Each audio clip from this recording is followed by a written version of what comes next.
নমস্কার। কলকাতা থেকে প্রকাশিত শারদ সময় পরিবর্তন পত্রিকার পাতা থেকে কবিকণ্ঠে স্বরচিত কবিতা পড়ে শোনাচ্ছি। আমি গৌর গোপাল পাল। আমার কবিতার নাম অন্বেষণ।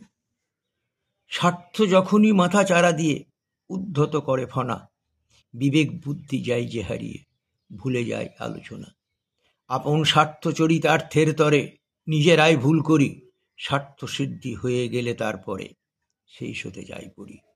দুকুল ছাপিয়ে যখনই ভাষায় ভুল ভাঙে সেই স্রোতে, খড়কুটো ধরি বাঁচার আশায়, বাঁচি যদি কোনো মতে। ইতিহাস তা কি বলে কোনো দিন শুনেছ তোমরা কেউ?